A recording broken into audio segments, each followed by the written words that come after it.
WhatsApp messages, real voice notes, real reactions. You agree, disagree, sound off, text it, voice note it, debate it. Comments section, Monday to Friday from 7 to 7:30 p.m. only on Nationwide 90 FM, the new revolution in media. Do you have a consumer-related issue? Want to learn more about matters concerning you as a consumer? Well, keep it locked to Nationwide 90 FM for the Consumer Hour with me, Nora Gay Banton. Weekdays from 9 to 10 a.m. For all your consumer-centric matters, stay tuned to the Consumer Hour on Nationwide 90 FM, a revolution in media. Turn up the heat with Hot Listing, Nationwide 90 FM's new on-air and online classifieds feature. If you have a car for sale, room for rent, or yard sale come up. If you look at work or need stuff. If you provide a service, make it a Hot Listing, Nationwide 90 FM's new on-air and online classified segment. Your listing plays again and again. From morning till evening. You sing it, we play it. You say it once, Jamaica hears it all day, every hour. Contact our sales team now at 876-630-1210 or sales at nationwidenewsnetwork.com. Hot Listings on Nationwide 90 FM, a new revolution in media.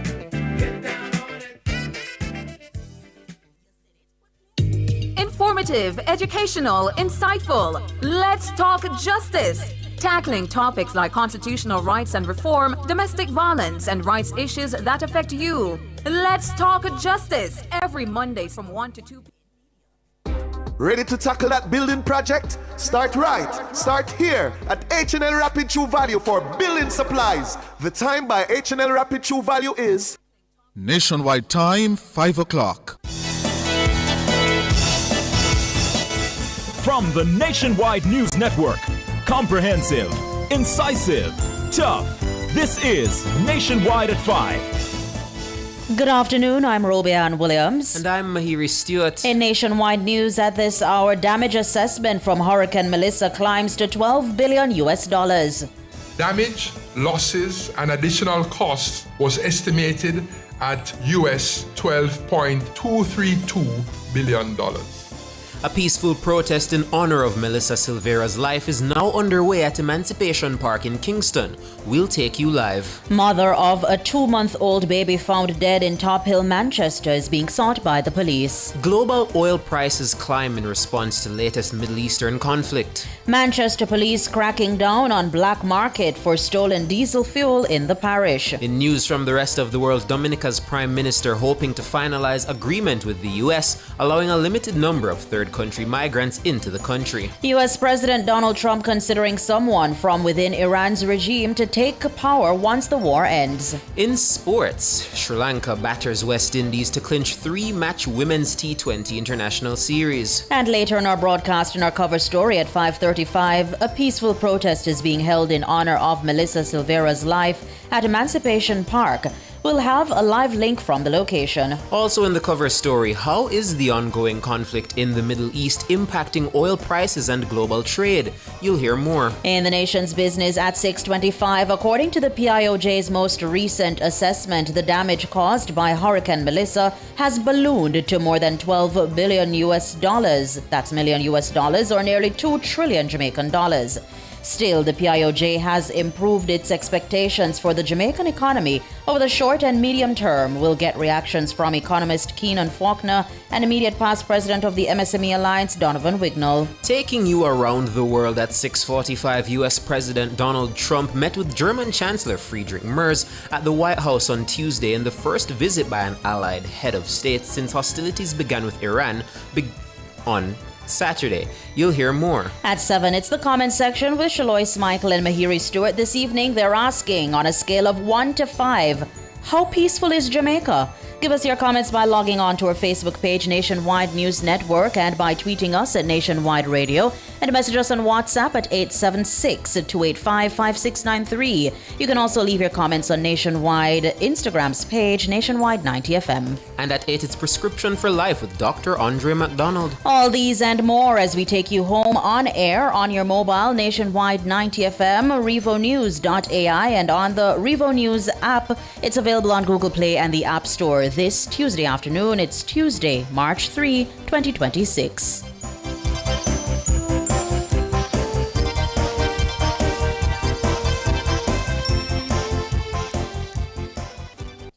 The hour is brought to you by the KFC Value Menu. Grab a chicken box, famous bowl, small popcorn chicken, or crunch sandwich today with combos starting at just $620. KFC, it's finger licking good. If it's news, it's got to be Nationwide 90 FM. Now the details. The damage caused by Hurricane Melissa has ballooned to more than $12 billion or nearly 2 trillion Jamaican dollars. That's based on the most recent assessment provided by the Planning Institute of Jamaica, PIOJ, at its quarterly media briefing on Tuesday. That is $2 billion more than the $10 billion announced by Prime Minister Dr. Andrew Holness on Friday. Despite the upward revision, the PIOJ has improved its expectations for the Jamaican economy over the short and medium term. The forecast is driven by a faster than expected recovery from what is considered an unprecedented shock. Siobhan Campbell tells us more. When Hurricane Melissa stormed through western Jamaica in October of last year, an initial assessment placed the damage at approximately $8.8 billion. The rapid evaluation was done jointly by the World Bank and the Inter-American Development Bank, IDB. That's over 40% of Jamaica's annual gross domestic product for 2024, already representing the most significant economic shock faced to date. But at its quarterly media briefing on Tuesday, Director General of the PIOJ, Dr. Wayne Henry, provided a more detailed and comprehensive assessment that puts the total damage higher. Damage, losses, and additional costs associated with the passage of Hurricane Melissa on October 28, 2025 was estimated at $1.952 trillion Jamaican dollars, or US $12.232 billion, or that is equivalent to 56.7% of 2024 gross domestic product, or GDP. This figure represents more than 4 times that of Hurricane Gilbert, previously the costliest hurricane in Jamaica's history. The latest estimate is based on a comprehensive damage and loss assessment, DALA, carried out by the UN Economic Commission for Latin America and the Caribbean in collaboration with the government of Jamaica. PIOJ Deputy Director Claire Bernard explained how the model varies from the initial global rapid damage estimation grade. The initial damage assessment using the grade methodology focused primarily on physical assets. Essentially what was done is that remote sensing and technology was used to take a scan of the damage in the affected areas. So all you saw were like the houses, the fishing areas and so on that were damaged. What you did not get in that estimation was the losses, nor did you get in that estimate the cost of the repairs that people were doing to kind of put their lives back together, even temporarily. However, despite the increasingly grim analysis, the PIOJ says a rapid recovery has limited overall economic impact in terms of fall-offs in gross domestic product, GDP. This means that while the country still recorded a significant downturn for the fourth quarter of 2025, it's not as bad as previously thought. Today, we are reporting an estimated contraction in real value added of 7.5% for the October to December 2025 quarter, relative to the corresponding quarter of 2024. It should be noted, however, that this estimated outturn of 7.5% contraction is better than initially projected immediately after the passage of the hurricane, when the economy was forecast to decline within the region of 11% to 13%. This is attributed to the better than initially anticipated outturn of some industries, partially reflecting the resilience and industriousness of businesses and individuals in rebuilding following the shock. Siobhan Campbell for Nationwide News. A peaceful protest in honor of Melissa Silvera's life is now underway at Emancipation Park in Kingston. The protest is being held by family and friends of Melissa. The gathering is being organized to publicly reject social norms and legislative gaps that continue to leave Jamaican women and girls vulnerable to gender-based violence. Our reporter Abigail Bartley is on location and joins us now. Evening, Abigail. Good evening, everyone. Good evening, Jamaica.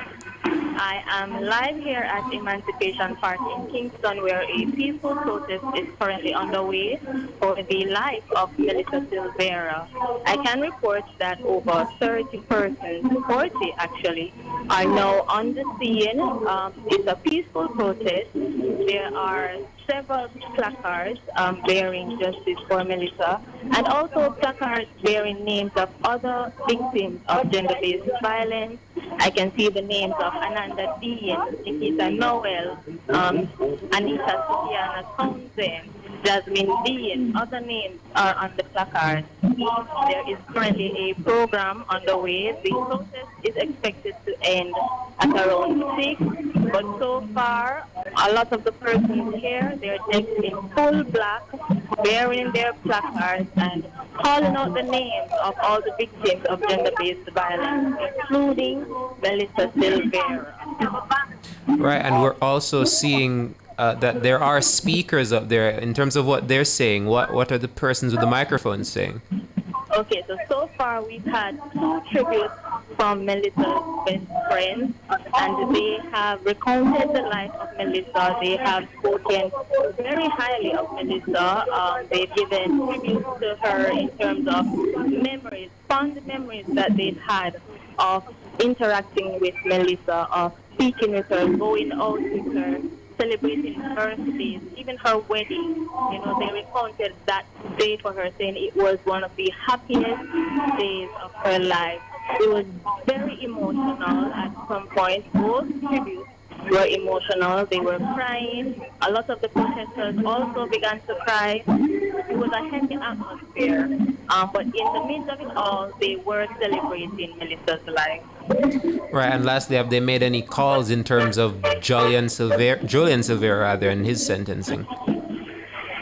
Yes, one of the tributes did indicate that they are calling for justice. They did not specifically say what that justice would look like in their eyes, but they are calling for right justice for Melissa. All right, Abigail, thank you very much. Thank you for having me. Melissa was found dead at her St. Andrew home in November 2023. In January 2024, her husband, former PNP MP Julian Silvera, was charged with her murder and using a firearm to commit the offense. Silvera pleaded guilty to manslaughter in January this year. He'll be sentenced on Friday, March 6. His sentencing will be live streamed for the first time. We're also told that the court's proceedings, it was initially closed to the public as the matter is in the gun court.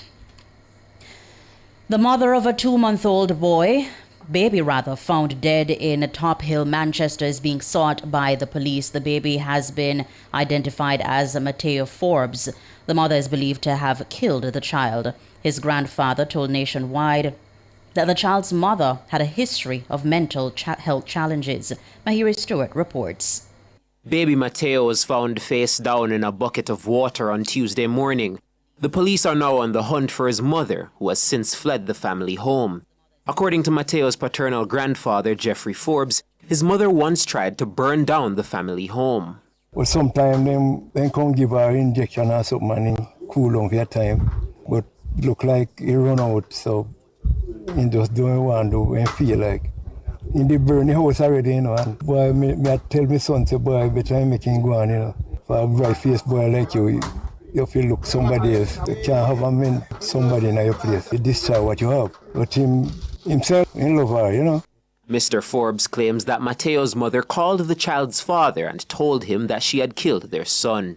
And when me hear, say the girl, drown him in the pond, boy, the whole community grieve, man, because the girl, him pack up him things and gone.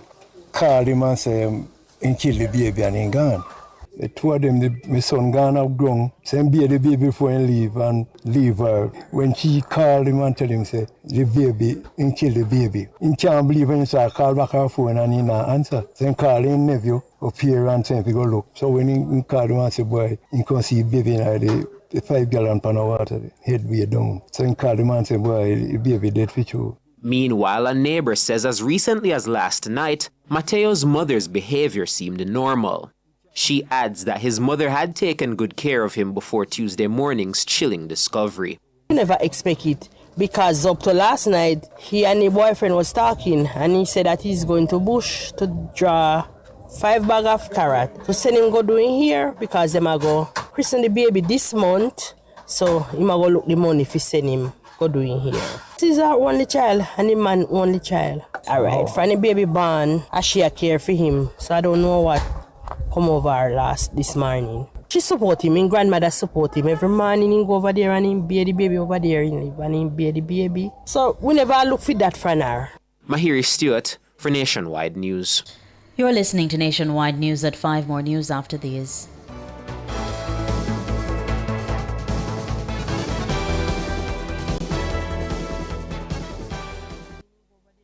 See twice the style for less at IQ Optical. Buy 1 pair of glasses and get your second and third pair half price. Don't miss out. Call 876-929-7732 or visit IQ Optical today where clarity never looked sharper. The time by IQ Optical is 5:14. Termites, rodents, or birds infesting your home or office? Call Rentokil Initial, the pest expert, at 876-926-4236 for a free pest assessment island-wide. The temperature brought to you by Rentokil Initial is... It's 30 degrees Celsius in Kingston, 28 in Montego Bay. every day Rosie has a glass of fruit drink with breakfast, an energy drink on the way to work, a flavored water with lunch, and 2 glasses of soda with dinner, which adds up to more than 50 teaspoons of sugar a day. And all that extra sugar could bring on obesity. Are we drinking ourselves sick? 71% of Jamaicans support a tax on sugary drinks. Help tackle obesity and protect our children's future. A message from the Heart Foundation of Jamaica.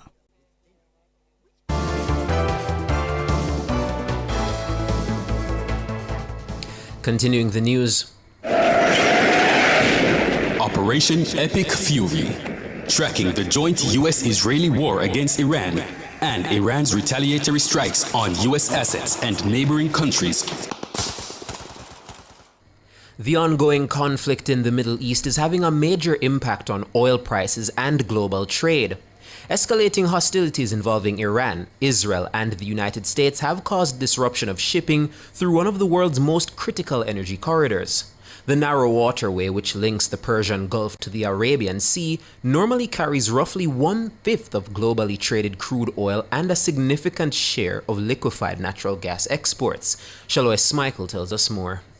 Before the outbreak of sustained military engagement, global oil markets were already trading at elevated but stable levels. In late February, Brent crude futures were hovering between approximately $71 and $72 per barrel, while West Texas Intermediate WTI was trading in the mid to high 60 range. Jamaica trades on the basis of the WTI pricing. These prices reflected underlying geopolitical tension, but no major supply disruptions at that time. Following the escalation and the effective halt of most commercial traffic through the Strait of Hormuz, oil markets reacted sharply. In the first trading sessions after the conflict widened, Brent crude surged by as much as 13%, climbing above $82 per barrel. It's the highest level since January 2025. West Texas Intermediate rose above $75 per barrel before easing slightly. The price surge reflects fears of a sustained supply shock. NBC's Christine Roman explains. What happens to oil prices depends on what happens here in the Strait of Hormuz. It's a narrow waterway where about 20% of global oil passes through. And tonight, Iranian state media is saying Iran will set fire to any ship trying to pass through here. You can already see shipping there at a virtual standstill. Oil prices jump today. And every dollar that oil prices rise translates to about 2.5 cents for a gallon of gas. That means, for example, $10 spike in oil, 25 cents at the pump. Energy analysts note that the disruption interjects a significant risk in the oil market as the traders assess the possibility that millions of barrels per day could be delayed or temporarily removed. Any prolonged closure or military targeting of energy infrastructure would further constrain supply. Several market forecasts indicate that if flows through the strait remain materially restricted, benchmark crude prices could approach or exceed $100 per barrel. The impact extends beyond energy markets. Higher crude prices feed directly into fuel costs, transportation expenses, and broader inflationary pressures, especially in energy-sensitive countries like Jamaica. For example, the government's budget is planned around certain expectations in global oil prices over a specific period. Constant fluctuations in oil prices puts the finance minister in a difficult position to properly benchmark expectations for revenue and expenditure. The fallout is also not limited to oil prices. Disruptions in the Strait of Hormuz similarly impact LNG prices, which Jamaica relies on heavily for electricity generation. Other material goods which pass through the strait, such as fertilizer and plastics, critical in various supply chains, could see sharp price increases in goods ranging from food produce to motor vehicles. Overall, the global economy could be further strained by the length and scale of the ongoing conflict. Shaloy Smichael for Nationwide News. The Manchester police are cracking down on what they say is a growing black market for stolen low-sulfur diesel fuel in the parish. They have intensified raids on this illegal network in partnership with the bauxite and mining company Jamalco. The latest operation took place in Porus on Tuesday, where dozens of gallons of fuel were seized.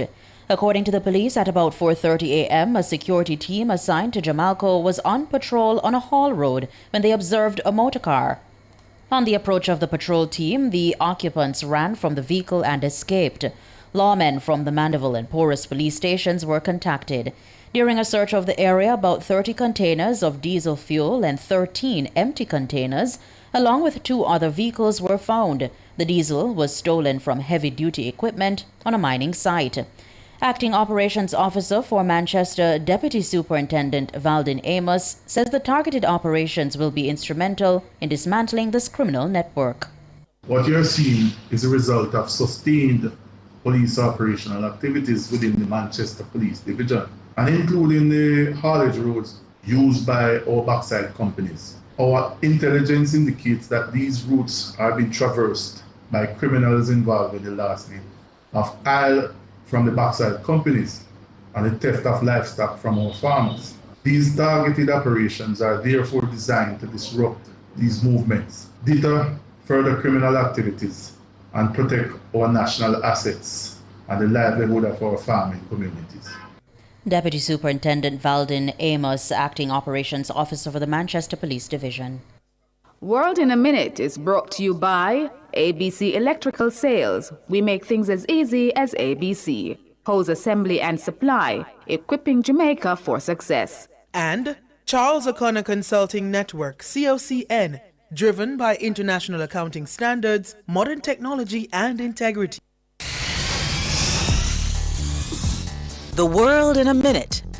Dominica's Prime Minister Roosevelt Skerrit says his government is hoping to finalize an agreement with the United States this week that would allow a limited number of third country migrants to be sent to Dominica.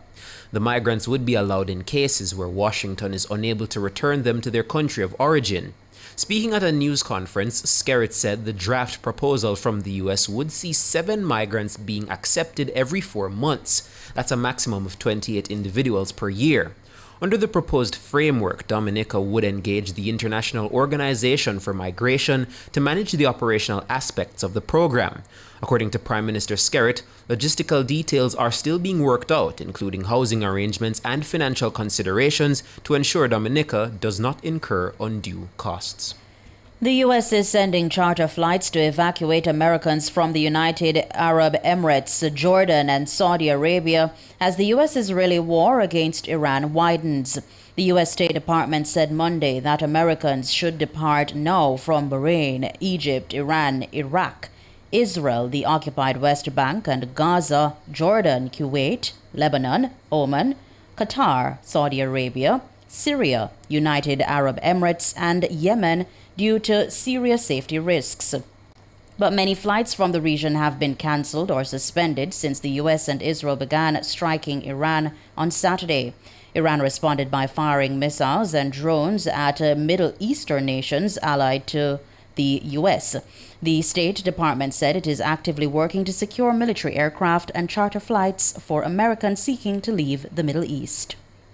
World in a Minute was brought to you by ABC Electrical Sales. We make things as easy as ABC. Hose assembly and supply, equipping Jamaica for success. And Charles O'Connor Consulting Network, COCN, driven by international accounting standards, modern technology, and integrity. Recapping the top stories making nationwide news at this hour, damage assessment from Hurricane Melissa climbs to $12 billion. Peaceful protest in honor of Melissa Silvera now underway at Emancipation Park. Mother of a 2-month-old baby found dead in Top Hill, Manchester, is being sought by the police. Global oil prices climb in response to war in the Middle East. Manchester police cracking down on black market for stolen diesel fuel in the parish. I'm Robeanne Williams. And I'm Mahiri Stewart. You can find the news on our website at revonews.ai and on the Revo News app. It's available on Google Play and the App Store. News next, the headlines at 6.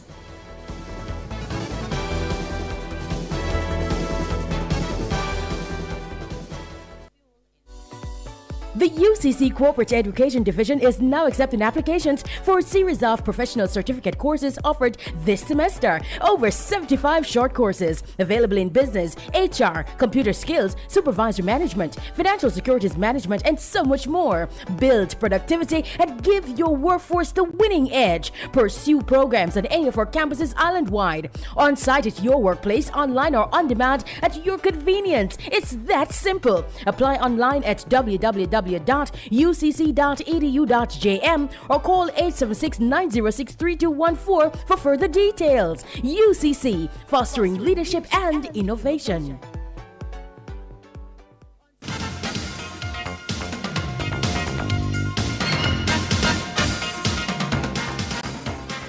Hello, good afternoon, and welcome to sports here on Nationwide 90 FM. I'm Wayne Walker. We start with news and cricket. The Sri Lankan women, they produced a command performance in thrashing the West Indies by 9 wickets in the third and final T20 International at the National Stadium over in Grenada on Tuesday to take the series 2-0. The West Indies batted first and they posted 119 for 5 in their allotment of 20 over. Chanel Henry was the leading scorer. She got an unbeaten 32, while Deandra Dottin contributed 28, and the former captain Stephanie Taylor, she weighed in with 24. Sri Lanka's bowlers kept the host in check throughout the innings.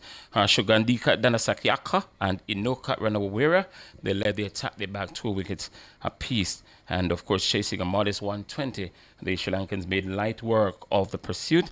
The visitors made 121 for 1, and this came off 17 overs and 4 balls. And that was enough to seal the win. Hasini Pereira anchored the innings. She got 52 not out, while Imisha Dulani remained unbeaten on 34. Captain Shamari Atapatu, she chipped in with 32, and she laid the platform for the successful run chase. And Matthews says that they always knew, that's the West Indies captain Hayley Matthews says she always knew 120 was just never going to be enough. We felt like we weren't far off what would have been par for a wicket like this. I think kudos goes to how they probably batted in the second innings, negating a bit of the turn going on. But yeah, I feel like if we were able to probably just get a bit more through the middle, we certainly would have been exactly where we wanted to be. That's the West Indies women's team captain Hayley Matthews. And the Windies, they lost the preceding one-day international series by 2-1.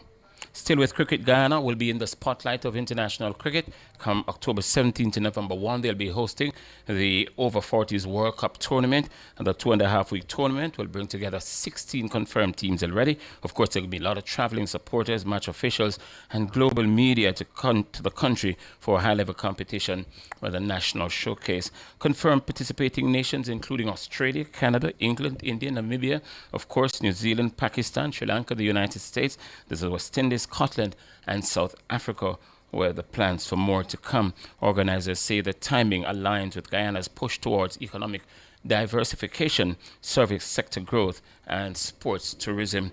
President Irfan Ali met with the tournament's finance committee in December of last year and has requested further discussion to evaluate official government involvement in the tournament. Venues and match schedule will be announced at a later date, and the highlight of the tournament will be a Legends Night, and it will feature the likes of Clive Lord, who's a national hero in Guyana. There's also Michael Holding, Joey Garner from Barbados, along with Desi Haynes, Gordon Greenwich. There's also Rohan Kanai, another Guyanese, Jamaica's Lawrence Rowe, Colin Croft of Guyana as well, and commentator Joseph Reds Pereira, who was born in Guyana, but he now lives in St. Lucia. Massive figure in regional cricket.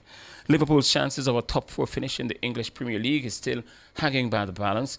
They were beaten 2-1 a short time ago at Molineux by Wolverhampton Wanderers, and they now remain behind leaders, the rivals for the top 4 spot, Manchester United and Aston Villa. Liverpool are 3 points behind those two. They've got 51 points, and they still got a game in hand. They play tomorrow, both of them.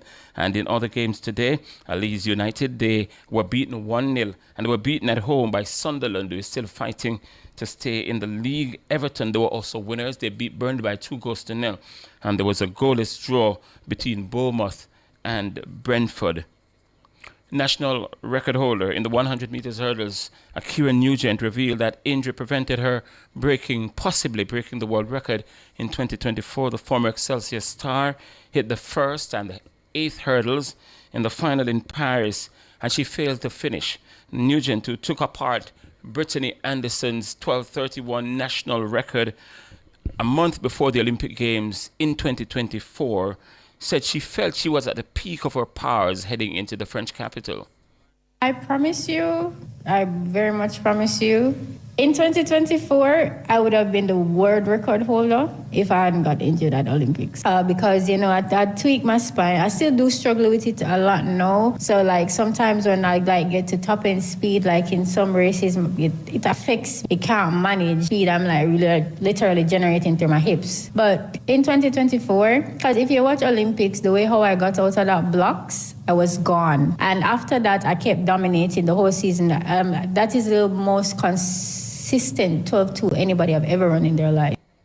Yeah, and she's got good reasons to believe that she could have broken the world record if she was in that kind of form. Because 2 weeks after the Paris Olympic Games, she went on to lower her own national record. She logged 12.24 seconds, and it came at the Rome Diamond League. Now, with all of that behind her, she has her sights set on the stunning 12.12 seconds world record set by her current training mate, Toby Amusan, in the semifinals at the World Championships in Eugene, Oregon in 2022. I was going to literally win Olympics and break the world record. Things happen, and I can't beat up myself for that. So I know that I'm still capable of it. I'm not far off from it. That's Akira Nugent, the current national record holder, and she was speaking on the Boyer Things podcast. And that will pretty much do it for sport. For now, Alex Swaby is going to be back with you at 6:05 this evening for more. It's going to be a major sportscast.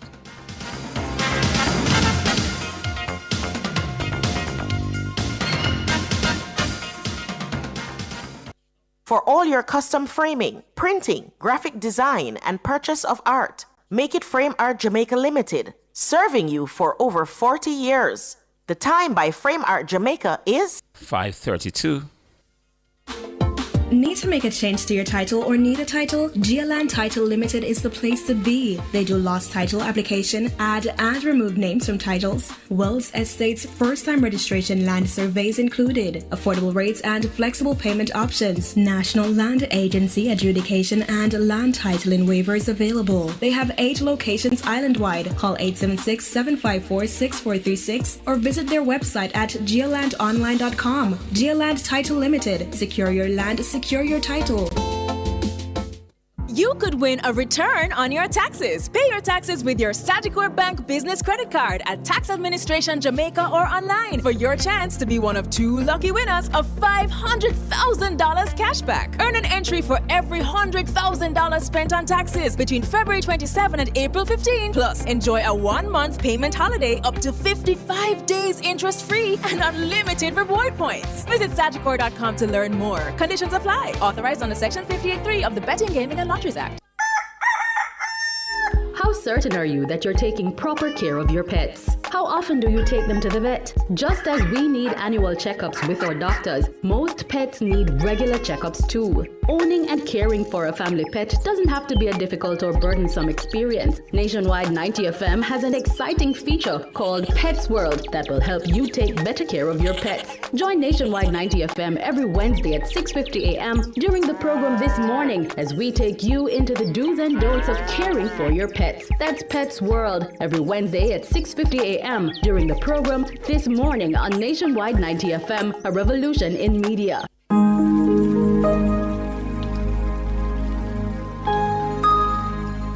Hi there. Here's some good news for these trying times. Quote, "By God's word, I can see where I'm going. They throw a beam of light on my dark path." Unquote. Psalm 119, verse 105. Listen for God's word weekdays at 5:45 a.m. and 12:55 p.m. through Oasis. Stop by for a refreshing drink and share a God perspective for the day. Oasis. Weekdays 5:45 a.m. and 12:55 p.m. right here on Nationwide, a revolution in media. The rebroadcast of the Oasis can be heard weekdays at 5:45 a.m. You may have been hearing the teasers. Now it's official. Beginning Monday, February 9, 2026, Nationwide News Network launches something special. The Nationwide Family Club, exclusively on Patreon. With the Family Club, members get early access to our documentaries before anyone else. Some of your favorite segments, including Cliff Says, What's on My Mind, Cover Story, and others, will now be a click away inside the Family Club. There are 3 tiers of membership. First, Bronze, the Family Insider, behind-the-scenes access, Monday motivational videos, members-only chats, and on-air birthdays and anniversary shoutouts. Second, Silver, Nationwide VIP. Breaking news alerts, exclusive documentaries, quizzes, personal milestones celebrated on air, and weekly family roll call mentions. Oh, and for our biggest supporters, our gold category, elite listener, full archive access, early releases, private studio tours, live show experiences, personalized birthday videos, and exclusive live streams. From historic election coverage to lifetime, impact, Jamaican milestones, and rare archive content. This is Nationwide like you've never seen it before. Join the family. Support Nationwide 90 FM, the station that informs, entertains, and educates. Visit patreon.com/Nationwide News Network. That's patreon.com/Nationwide News Network. Nationwide Family Club, where you are family, because we see you as family.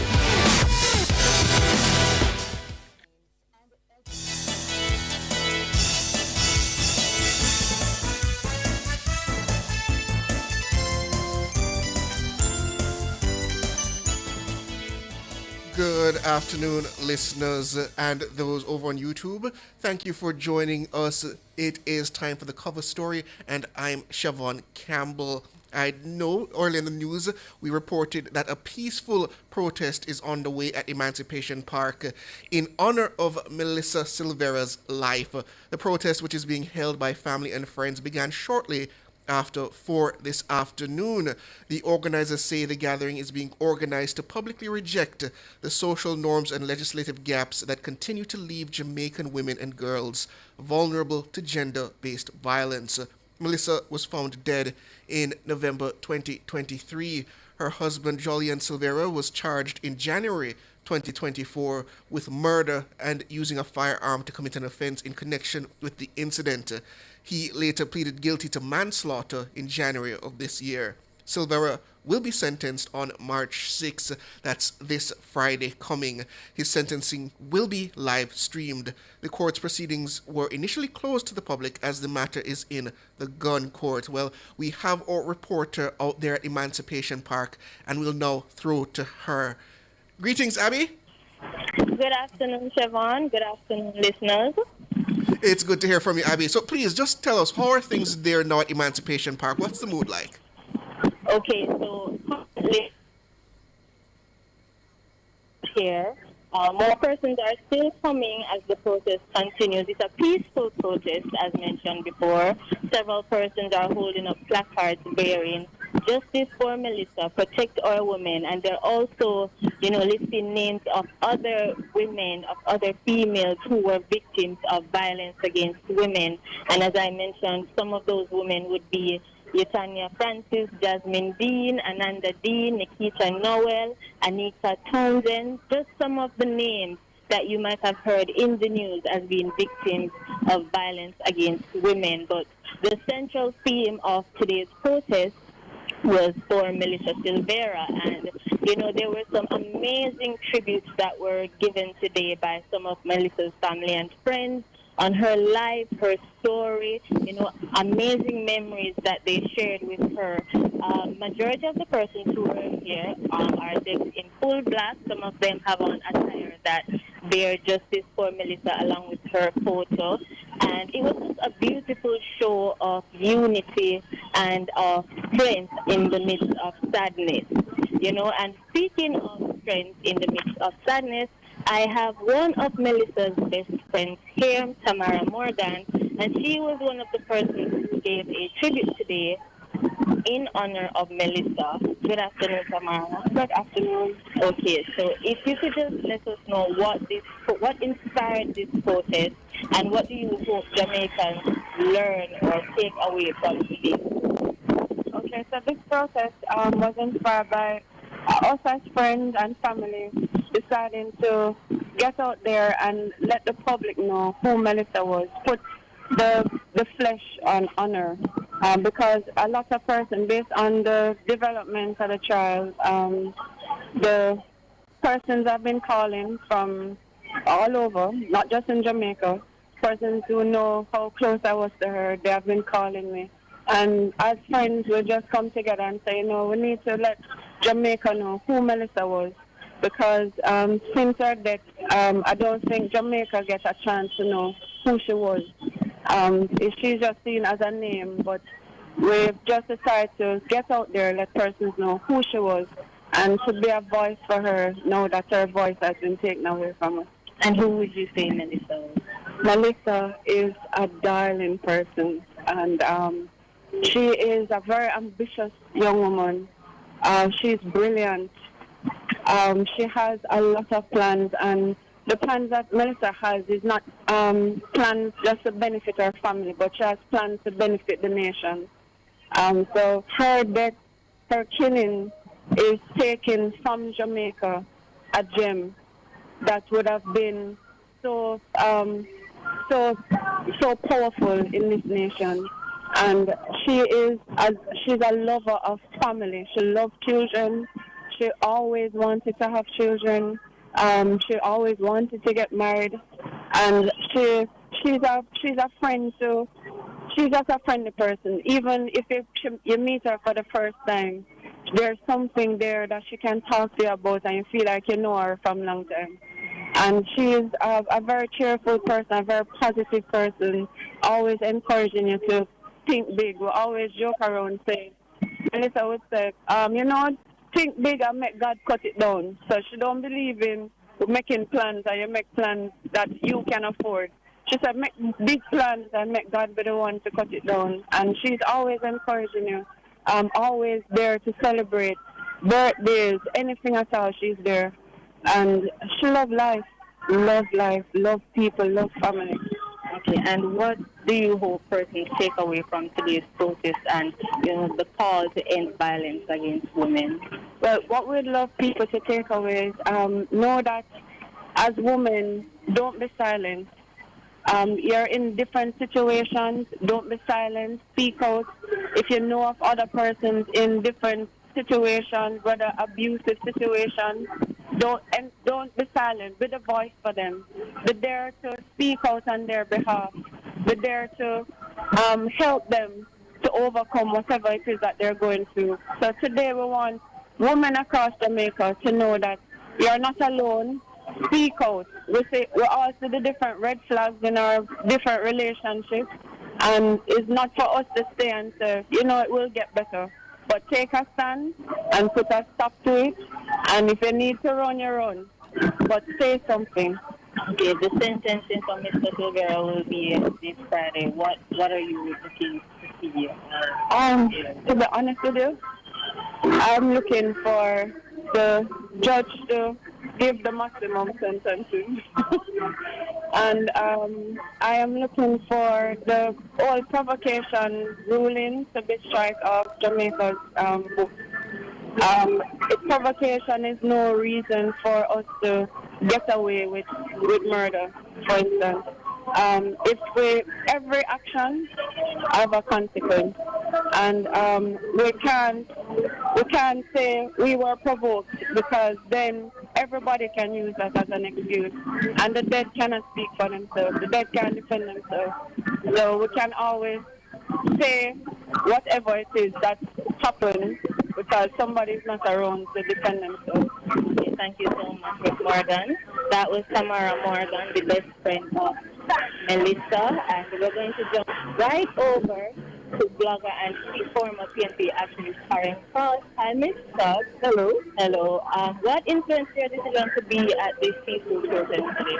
Oh, that never knew that it kind of influence. I mean, this is going to happen. You have to be here to see what it's about and to see if people really are outraged and stop to make it out to be. So I thought I'd come by and add my voice to that. Then what do you hope Jamaicans take away from today's protest? I don't know if I'm hoping anything for the Jamaicans to take up from this thing, but I'm hoping that the justice system, particularly justice sites and the DPP and the people in power will see that there are Jamaicans who are outraged about this and the way it has panned out so far. Okay, and finally, a part of the process is called for an end to violence against women. What do you have to say about that? Here's what I'm going to say before, without even attempting to answer what you asking me. In my view, I was expecting, and I'm now very, very kind of taken aback and upset too, if you ask me, that there were not more women here, like from the PNP. Why were not there women? Because it's not a political thing. So why were not there more women here from that party? Why wasn't there any? There you have it, listeners. That was Karen Cross. She is a known PNP activist and blogger. We also had Tamara Morgan, a friend of Melissa, and the reporter there on the scene, Abigail Batley, out there at Emancipation Park, covering that peaceful protest in honor of Melissa Silvera. We're going to leave it there for this bit, and then we'll come back later after this break. And then your host will be Saeed Bernard for the remainder of the cover story. Thank you. I've been Siobhan Campbell.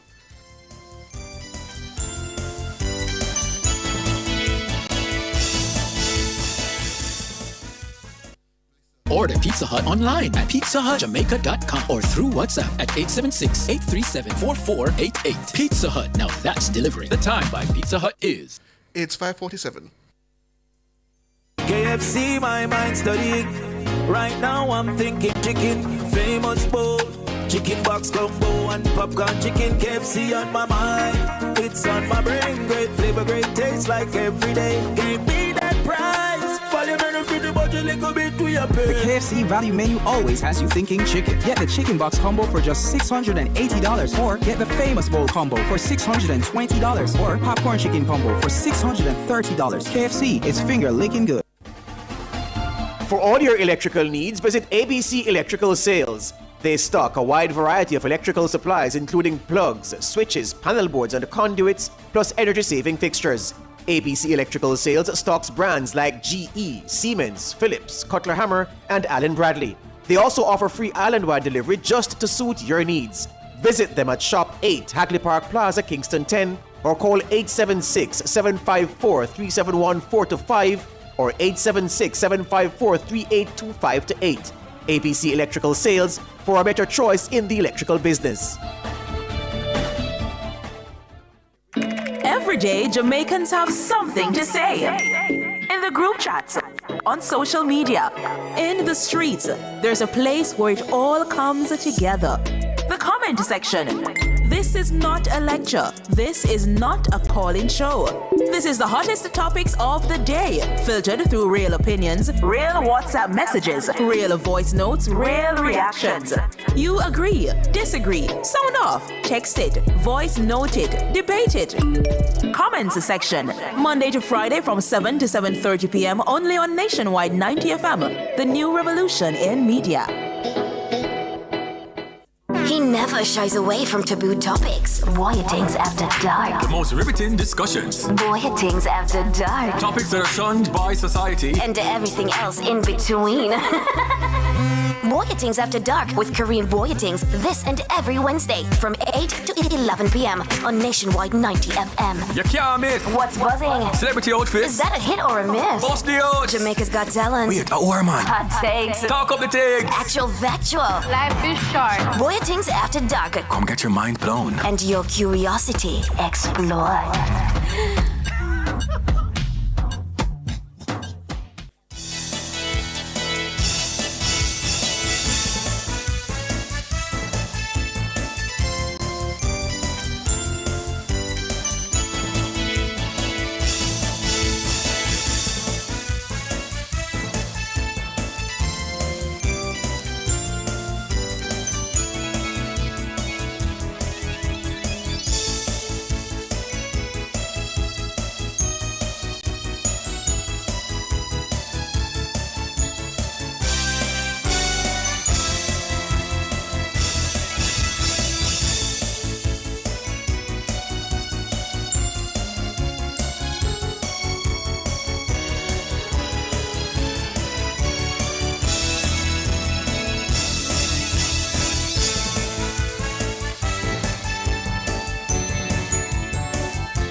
Operation Epic Fury, tracking the joint U.S.-Israeli war against Iran and Iran's retaliatory strikes on U.S. assets and neighboring countries. It's 9 minutes going up to 6 o'clock. Thank you so much for staying with us. I'm Said Bernard and I'm with you this afternoon for Nationwide at 5. Well, we are tracking the conflict, Operation Epic Fury, and the ongoing conflict in the Middle East is having a major impact on global oil prices and global trade. Escalating hostilities involving Iran, Israel, and the United States have caused disruption of shipping through the Straits of Hormuz, one of the world's most critical energy corridors. The narrow waterway, which links the Persian Gulf of the Arabian Sea, normally carries roughly 1/5 of globally traded crude oil and a significant share of liquefied natural gas exports. Shalois Michael tells us more. Before the outbreak of sustained military engagement, global oil markets were already trading at elevated but stable levels. In late February, Brent crude futures were hovering between approximately $71 and $72 per barrel, while West Texas Intermediate WTI was trading in the mid to high 60 range. Jamaica trades on the basis of the WTI pricing. These prices reflected underlying geopolitical tension, but no major supply disruptions at that time. Following the escalation and the effective halt of most commercial traffic through the Strait of Hormuz, oil markets reacted sharply. In the first trading sessions after the conflict widened, Brent crude surged by as much as 13%, climbing above $82 per barrel. It's the highest level since January 2025. West Texas Intermediate rose above $75 per barrel before easing slightly. The price surge reflects fears of a sustained supply shock. NBC's Christine Roman explains. What happens to oil prices depends on what happens here in the Strait of Hormuz. It's a narrow waterway where about 20% of global oil passes through. And tonight, Iranian state media is saying Iran will set fire to any ship trying to pass through here. You can already see shipping there at a virtual standstill. Oil prices jump today. And every dollar that oil prices rise translates to about 2.5 cents for a gallon of gas. That means, for example, $10 spike in oil, 25 cents at the pump. Energy analysts note that the disruption interjects a significant risk in the oil market as the traders assess the possibility that millions of barrels per day could be delayed or temporarily removed. Any prolonged closure or military targeting of energy infrastructure would further constrain supply. Several market forecasts indicate that if flows through the strait remain materially restricted, benchmark crude prices could approach or exceed $100 per barrel. The impact extends beyond energy markets. Higher crude prices feed directly into fuel costs, transportation expenses, and broader inflationary pressures, especially in energy-sensitive countries like Jamaica. For example, the government's budget is planned around certain expectations in global oil prices over a specific period. Constant fluctuations in oil prices puts the finance minister in a difficult position to properly benchmark expectations for revenue and expenditure. The fallout is also not limited to oil prices. Disruptions in the Strait of Hormuz similarly impact LNG prices, which Jamaica relies on heavily for electricity generation. Other material goods which pass through the strait, such as fertilizer and plastics, critical in various supply chains, could see sharp price increases in goods ranging from food produce to motor vehicles. Overall, the global economy could be further strained by the length and scale of the ongoing conflict. Shaloy Smichael for Nationwide News. Thank you so much, Shaloy. Very interesting developments there. And further to that, CBS News has more in this report about oil prices in the United States. This morning is Spencer Jacob from the Wall Street Journal. Spencer, let's talk about oil prices. Obviously, there's been a lot of activity near the Strait of Hormuz. We've seen prices go up since the president launched these military operations in Iran. What has been the impact on the U.S. and global markets from this? Good morning. The knee-jerk reaction in oil markets whenever there's any kind of military action in the Middle East, especially involving a major producer like Iran, is for them to go up, and that's what we've seen.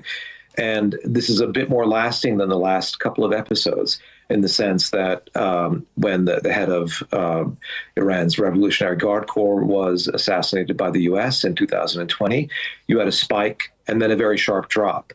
The first Gulf War, you had a big buildup in terms of fear and a lot of positioning in futures ahead of the start of bombing. And then you had the largest ever collapse in oil prices in history in the days following. Because the fear tends to build up in financial markets. Right now, we do see actual disruptions to oil flows in the sense that ships are not getting insurance to transit the Strait of Hormuz, that very narrow waterway that sits astride Iranian waters, and that's actually cutting the oil flow. We've had a refinery hit in Saudi Arabia, and Qatar, the world's largest natural gas exporter, has halted flows as well. So there are some real, at least short-term impacts on the energy market. Yeah, there are real fundamental changes going on the ground. It's not just the feeling of greater anxiety that's pushing oil prices up. We're seeing a tightening there of one of the ways in which oil gets to the rest of the world. I believe 20% of our oil comes through the Strait of Hormuz. But Spencer, let's talk about consumers here in the U.S. What will be the impact beyond higher prices at the pump, and how long do you think this could last? It's unclear how long this will last, because if the goal is regime change in Iran, that's much more difficult to accomplish than, say, during the campaign to overthrow Saddam Hussein, which lasted itself quite a while. Iran is a larger producer than Iraq was then. It's probably more cohesive, has more means at its disposal. There's no land invasion going on here. On the other hand, it's also possible that this will somehow resolve itself and quiet down, and some semblance of the regime will remain in power, and that's how it's going to end, with its missile and nuclear capabilities diminished, and just sort of end in a stalemate, a bloody nose for Iran. That's probably the most likely outcome, but it's impossible to say right now with the fog of war surrounding us. How would it affect energy consumers? If it's a prolonged conflict, then it will still be mild compared to people who have memories of the 1970s. In 1973, when Egypt and Syria attacked Israel and the U.S. sent some assistance, you had the Arab oil embargo where oil prices quadrupled. After the Iranian Revolution in 1979, you had a more than doubling in oil prices. But the world is a much more flexible place now in terms of energy markets and everything else. And so the impact would be much shorter lived and much milder than at that time. So no gas lines for sure. All right, Spencer Jakab, thank you so much from the Wall Street Journal. We appreciate it. And to add interestingly to that, seriously and importantly, the President of the United States, Donald Trump, he posted something on his platform saying, effective immediately, I have ordered the United States Development Finance Corporation, the DFC, to provide at a very reasonable price political risk insurance and guarantees for the financial security of all maritime trade, especially energy, traveling through the Gulf. This will be available to all shipping lines. If necessary, the United States Navy will begin escorting tankers through the Strait of Hormuz as soon as possible. No matter what, the president says, the United States will ensure the free flow of energy to the world. The United States' economic and military might is the greatest on earth, he says. More actions to come. Thank you for your attention to this matter. So, an update there directly from the President of the United States as it relates to financial assurance and political risk insurance for the ships that are concerned about passing through the strait. That strait manages the trade of at least 1/5 of the oil in the world. So very important shipping line. Yeah, the blowbacks and managing the retaliation, the potential thereof from the bombing of Iran. We go for the break.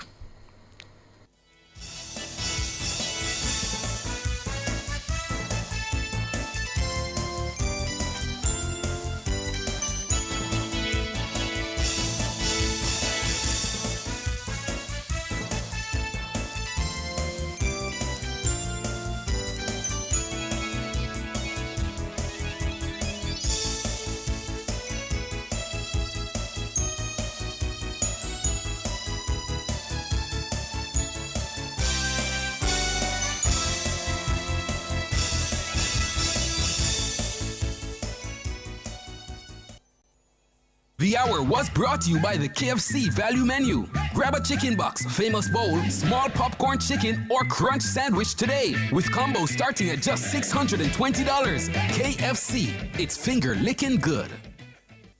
The time brought to you by Guardian Life. Live secure, live easy is 6:01.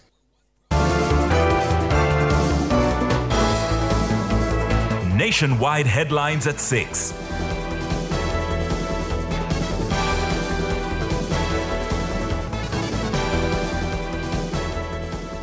Good evening. With the headlines at 6, I'm Norige Banton. The damage caused by Hurricane Melissa has ballooned to more than $12 billion US, or nearly 2 trillion Jamaican dollars. That's based on the most recent assessment provided by the Planning Institute of Jamaica, PIOJ, at its quarterly media briefing on Tuesday. There is $2 billion more. That is rather $2 billion more than the $10 billion announced by Prime Minister Dr. Andrew Holness on Friday. Despite the upward revision, the PIOJ has improved its expectation for the Jamaican economy over the short and medium term. The forecast is driven by a faster than expected recovery from what is considered an unprecedented shock. At its quarterly media briefing on Tuesday, Director General of the PIOJ, Dr. Wayne Henry, provided a detailed and comprehensive assessment. Damage, losses, and additional costs associated with the passage of Hurricane Melissa on October 28, 2025 was estimated at 1.952 trillion Jamaican dollars, or US $12.232 billion, or that is equivalent to 56.7% of 2024 gross domestic product, or GDP. This figure represents more than 4 times that of Hurricane Gilbert, previously the costliest hurricane in Jamaica's history. The latest estimate is based on a comprehensive damage and loss assessment carried out by the UN Economic Commission for Latin America and the Caribbean in collaboration with the government of Jamaica. PIOJ Director General Claire Bernard explained how the model varies from the initial global rapid damage estimation.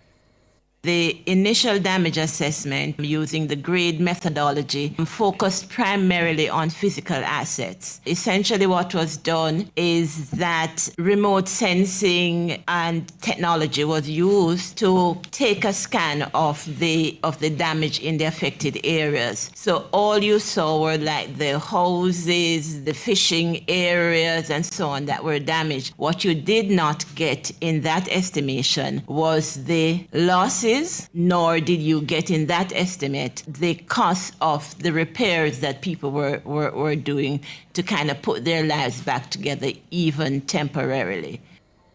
However, despite the increasingly grim analysis, the PIOJ says a rapid recovery has limited overall economic impact in terms of fall-offs in gross domestic product. The mother of a 2-month-old baby found dead in Top Hill, Manchester, is being sought by the police. The baby has been identified as Mateo Forbes. The mother is believed to have killed the child. His grandfather told Nationwide that the child's mother had a history of mental challenges. Baby Mateo was found face down in a bucket of water on Tuesday morning. The police are now on the hunt for his mother, who has since fled the family home. According to Mateo's paternal grandfather, Jeffrey Forbes, his mother once tried to burn down the family home. Well, sometimes they come give her injection or something and cool down for a time. But look like he run out, so he just don't want to and feel like. In the burning house already, you know, and boy, me tell my son, say, boy, better make him go on, you know. For a bright-faced boy like you feel look somebody else. You can't have a man, somebody in your place. You destroy what you have. But himself, he love her, you know. Mr. Forbes claims that Mateo's mother called the child's father and told him that she had killed their son. And when me hear, say the girl, drown him in the pond, boy, the whole community grieve, man, because the girl, him pack up his things and gone. Call him and say, he killed the baby and he gone. The two of them, my son gone out grown, say he the baby before he leave and leave her. When she called him and tell him, say, the baby, he killed the baby. He can't believe when he saw call back her phone and he not answer. So he called his nephew up here and say, he go look. So when he called him and say, boy, he can see baby in the 5 gallon pan of water, head way down. So he called him and say, boy, the baby dead for you. Meanwhile, a neighbor says as recently as last night, Mateo's mother's behavior seemed normal. The ongoing conflict in the Middle East is having a major impact on oil prices and global trade. Escalating hostilities involving Iran, Israel, and the United States have caused disruption of shipping through the Strait of Hormuz, one of the world's most critical energy corridors.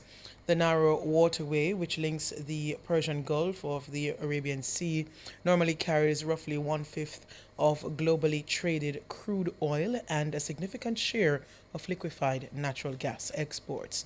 Before the outbreak of sustained military engagement, global oil markets were already trading at elevated but stable levels. In late February, Brent crude futures were hovering between approximately $71 and $72 per barrel, while West Texas Intermediate WTI was trading in the mid to high 60 range. Jamaica trades on the basis of the WTI pricing. These prices reflected underlying geopolitical tension, but no major supply disruptions at that time. Following the escalation and the effective halt of most commercial traffic through the strait, oil markets reacted sharply. In the first trading sessions after the conflict widened, Brent crude surged by as much as 13%, climbing above $82 per barrel. It's the highest level since January 2025. West Texas Intermediate rose above $75 per barrel before easing slightly. The price surge reflects fears of a sustained supply shock. NCB's Christine Roman explains. What happens to oil prices depends on what happens here in the Strait of Hormuz. It's a narrow waterway where about 20% of global oil passes through. And tonight, Iranian state media is saying Iran will set fire to any ship trying to pass through here. You can already see shipping there at a virtual standstill. Oil prices jump today. And every dollar that oil prices rise translates to about 2.5 cents for a gallon of gas. That means, for example, $10 spike in oil, 25 cents at the pump. That's NBC's. That's NBC's Christine Roman. Those are the headlines at 6. I'm Nora Gay. Banton Sports is next.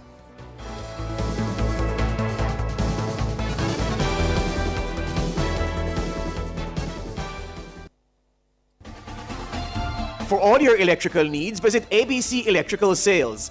They stock a wide variety of electrical supplies, including plugs, switches, panel boards, and conduits, plus energy-saving fixtures. ABC Electrical Sales stocks brands like GE, Siemens, Philips, Cutler Hammer, and Allen Bradley. They also offer free island-wide delivery just to suit your needs. Visit them at Shop 8, Hagley Park Plaza, Kingston 10, or call 876-754-3714-5 or 876-754-3825-8. ABC Electrical Sales, for a better choice in the electrical business.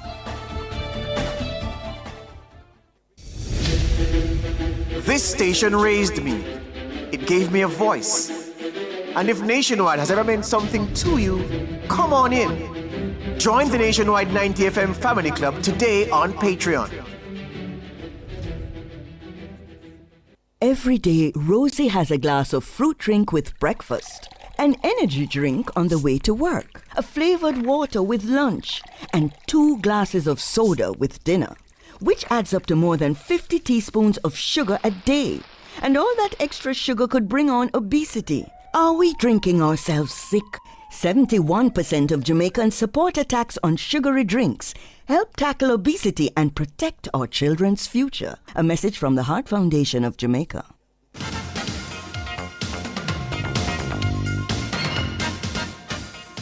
Good evening with your sports report. I'm Alwick Swaby. We bowl things off with some cricket as Sri Lanka women produced a commanding performance to beat West Indies by 9 wickets in the third and final T20 International in Grenada on Tuesday, clinching the 3-match series 2-0.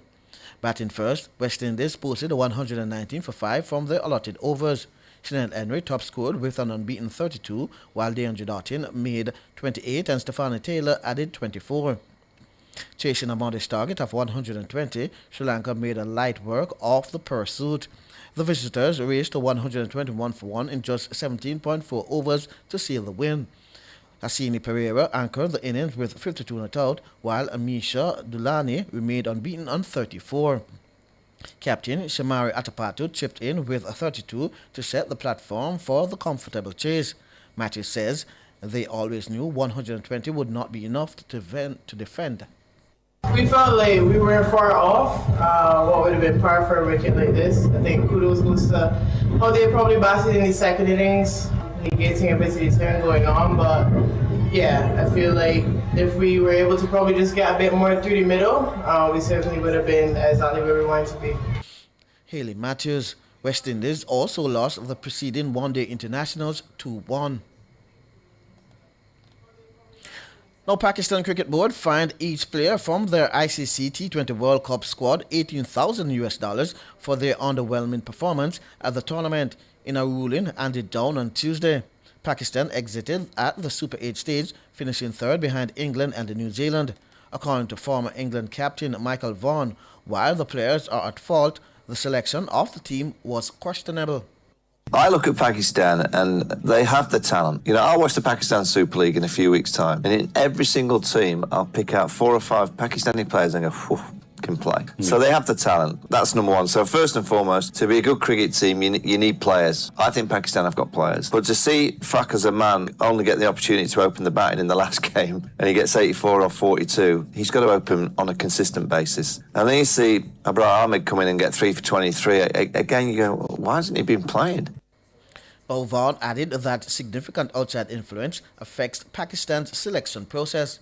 There's obviously a lot of outside influence. If you could just strip away all that, and I know it's difficult, and just pick the best teams and get the best minds to pick those teams, then I think Mike Hesson is a very, very good cricket brain. As was Jason Gillespie, who was coach of Pakistan. As many other overseas coaches gone into coach the Pakistan team, but it just doesn't seem to work. Even though they have a little bit of success, they then get rid of that coach. You know, eventually they're going to have to stick with a backroom team just for a period. Michael Vaughan. South Africa and New Zealand will clash on Wednesday in the first semi-final of the T20 World Cup at 8:30 a.m. Jamaica time. Now, Jamaican West Indies fast bowling legend Michael Holding is continuing his quest to help eradicate racism in sports with his soon-to-be-released book titled Why We Kneel, How We Rise, Children's Edition.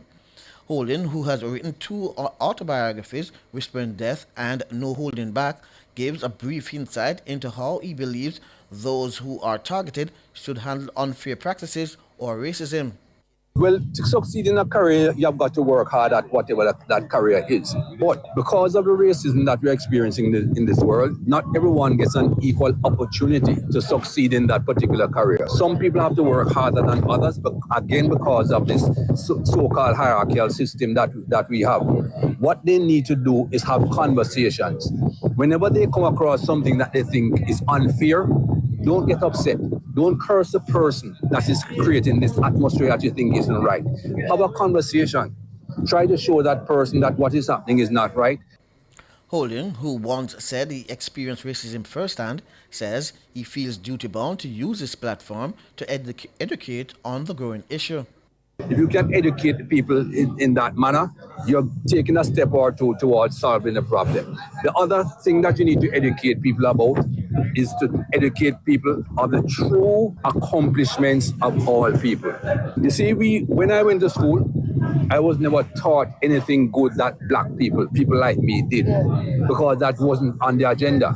The agenda was to create this hierarchical system with a certain people at the top and certain people at the bottom. Michael Holding. Now to footballers. Jamaica's national under-20 men's football team will look to move one step closer to a place at the FIFA World Cup finals in Poland in September, when they face Puerto Rico in a Group B top-of-the-table clash at the CONCACAF qualifiers in Curacao in under 1 hour time. The young Jamaicans need only a draw to top the group, as both countries are on 12 points each, but Jamaica holds a plus 16 goal difference. Jamaica yet to concede at the tournament while scoring 27 times, while Puerto Rico has conceded once and scored only 12 goals. Only the group winners will advance to the final round of qualifiers later this year to battle for a place at Poland 26. Now, the 2026 season of the Jamaica Women's Premier League will kick off on Saturday with 6 matches across 6 venues as 12 teams battle for supremacy in what is expected to be the most competitive campaign yet. The only new addition to this year's tournament is Real Mona FC, who will mark their historic debut against former champions Arnett Gardens at the Anthony Spalding Sports Complex. Defending champions Fraser's Whip will begin the defense of their crown when they take on Las Perfectas at Brooks Park. Elsewhere, Proven Girls are set to face Wi-Fi United at the York Sports Complex. Springers United will tussle with Mile Gully at Irwin High School, while Real Mobay host Federal United at Jarrett Park. Rounding out the opening day fixtures, UWI women will meet Cavalier at the UWI Bowl. Chairman of Professional Women's Football Jamaica League, Christina Hudson, says the organization has introduced several new initiatives aimed at improving the visibility and overall profile of the league. We will increase live streaming to every week, ensuring consistent visibility for our players and clubs. We will officially launch our JWPL website, a central hub for fixtures, statistics, stories, and commercial engagement. We will strengthen our social media presence to amplify our athletes and deepen fan engagement. We will expand our capacity building program from 2 workshops to 4, continuing to develop administrative and personal growth within the league. We also intend to deepen our community engagement initiatives, bringing the league closer to schools, communities, and young girls who aspire to play at the highest level. Christina Hudson. And Liverpool's chances of a top 4 finish in the English Premier League continues to hang in the balance. On Tuesday, the champions were beaten 2-1 by Wolverhampton Wanderers at Molineux. That runner is Rodrigo Gomez. And Molineux is hopeful. And Rodrigo Gomez has done to Liverpool what he did to Aston Villa. He's come off the bench and scored. And Molineux goes wild. Mo Salah, Liverpool level. And Mo Salah's drought is over. He'll have a whack. It's deflected it in.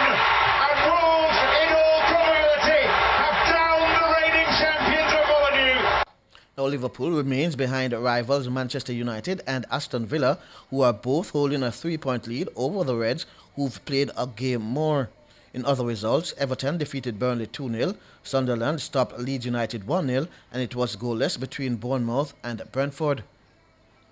And finally, in track and field, Canada's former 100 meters Olympic champion and world record holder Donovan Bailey says he hopes 2026 is the year former Wolmer's star Janelle Smith joins the current elite sprinters in world athletics. The 30-year-old Smith has had a fairly steady start to 2026 with 3 victories over the women's 60 meters. Her latest came at the Gibson McCook Relays in Kingston this weekend when she logged 6.46 seconds to win. Among her conquests were the Clayton sisters, Tina and Tia, both of whom she's beaten twice this season over the distance. And I'm so happy for her. I'm hoping that this is the year that she's completely, totally injury-free. I mean, being able to get out of the blocks, get out of the blocks with the start of an 800-meter runner and then run down 2 of the brightest, most talented sprinters in the world today, Clayton twin, and win is incredible. I hope that this is the year. Bailey says Smith's 60-meter performance suggests she's in sub-11 second shape, which could put her lifetime best 11.04 seconds in danger. You're one of the greatest sprinters today, and the possibilities that you have is limitless. Sub-11 should be your standard if you're running down 2 young ladies that are sub-11 athletes consistently. So I hope that this is the start of something incredible. I wish you all the luck in the world, that you stay healthy, because that is the number one thing. Donovan Bailey, I'm Alex Swiby, and that's your sports.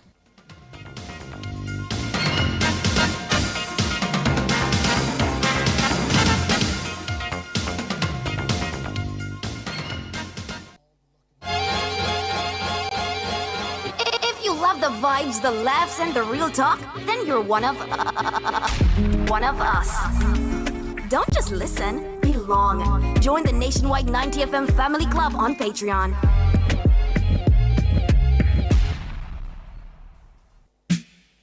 Turn up the heat with Hot Listing, Nationwide 90 FM's new on-air and online classifieds feature. If you have a car for sale, room for rent, or yard sale come up. If you look at work or need stuff. If you provide a service, make it a Hot Listing, Nationwide 90 FM's new on-air and online classified segment. Your listing plays again and again. From morning till evening. You send it, we play it. You say it once, Jamaica hears it all day, every hour. Contact our sales team now at 876-630-1210 or sales at nationwidenewsnetwork.com. Hot Listings on Nationwide 90 FM, a new revolution in media.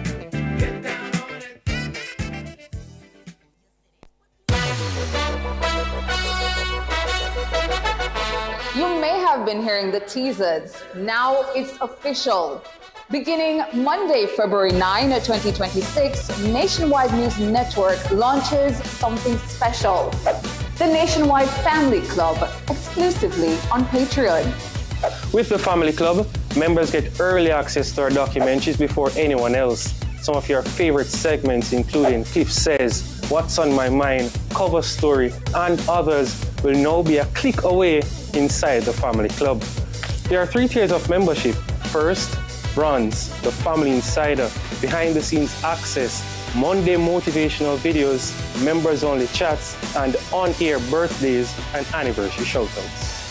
Second, Silver, Nationwide VIP, breaking news alerts, exclusive documentaries, quizzes, personal milestones celebrated on air, and weekly family roll call mentions.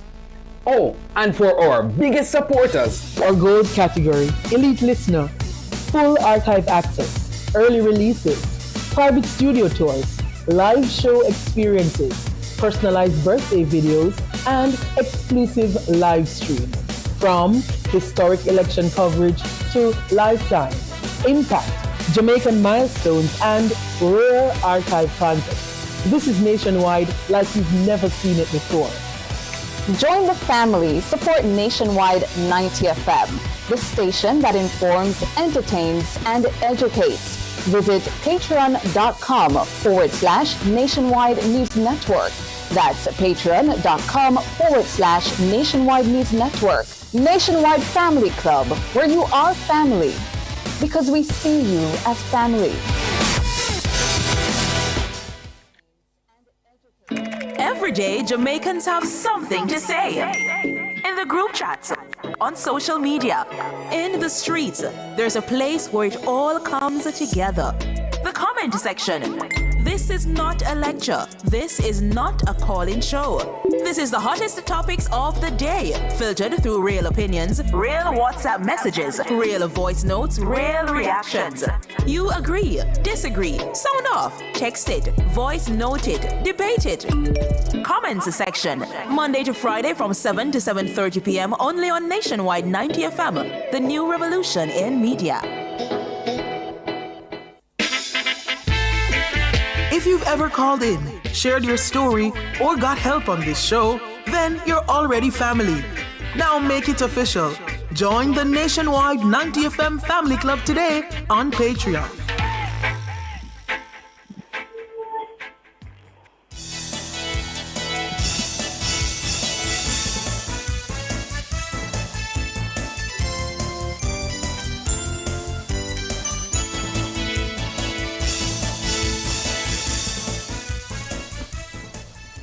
"25 minutes after 6 o'clock. Thank you so much for staying with us. It's Nationwide at 5, and we move on to the nation's business.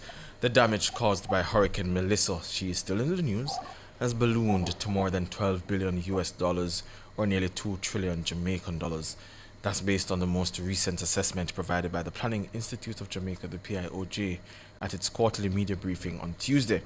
This is $2 billion more than the $10 billion announced by Prime Minister Dr. Andrew Holness on Friday.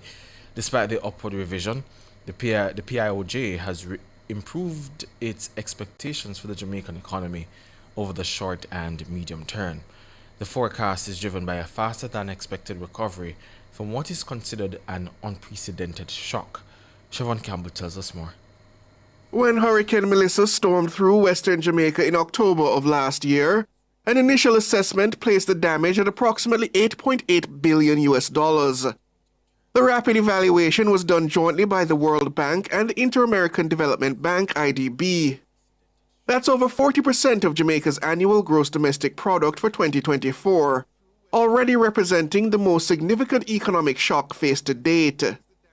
But at its quarterly media briefing on Tuesday, Director General of the PIOJ, Dr. Wayne Henry, provided a more detailed and comprehensive assessment that puts the total damage higher. Damage, losses, and additional costs associated with the passage of Hurricane Melissa on October 28, 2025 was estimated at 1.952 trillion Jamaican dollars, or US $12.232 billion, or that is equivalent to 56.7% of 2024 gross domestic product, or GDP. This figure represents more than 4 times that of Hurricane Gilbert, previously the costliest hurricane in Jamaica's history. The latest estimate is based on a comprehensive damage and loss assessment, DALA, carried out by the UN Economic Commission for Latin America and the Caribbean in collaboration with the government of Jamaica. PIOJ Deputy Director Claire Bernard explained how the model varies from the initial global rapid damage estimation, GRADE. The initial damage assessment using the GRADE methodology focused primarily on physical assets. Essentially what was done is that remote sensing and technology was used to take a scan of the damage in the affected areas. So all you saw were like the houses, the fishing areas and so on that were damaged. What you did not get in that estimation was the losses, nor did you get in that estimate the cost of the repairs that people were doing to kind of put their lives back together, even temporarily. However, despite the increasingly grim analysis, the PIOJ says a rapid recovery has limited overall economic impact in terms of fall-offs in gross domestic product to GDP. This means that while the country still recorded a significant downturn for the fourth quarter of 2025, it's not as bad as previously thought. Today, we are reporting an estimated contraction in real value added of 7.5% for the October to December 2025 quarter, relative to the corresponding quarter of 2024. It should be noted, however, that this estimated outturn of 7.5% contraction is better than initially projected immediately after the passage of the hurricane, when the economy was forecast to decline within the region of 11% to 13%. This is attributed to the better than initially anticipated outturn of some industries, partially reflecting the resilience and industriousness of businesses and individuals in rebuilding following the shock. Siobhan Campbell for Nationwide News. Thank you so much, Siobhan. Well, joining us this evening is economist Keenan Faulkner and immediate past president of the MSME Alliance, Donovan Wignall. Good evening, gentlemen. Yeah, good evening, Saeed. Good evening, Keenan. Hi, Donovan. How are you doing? Good. Thank you so much, gentlemen, for joining us. Before we get into the discussion, gentlemen, I'm going to take a break and we come back with our discussion.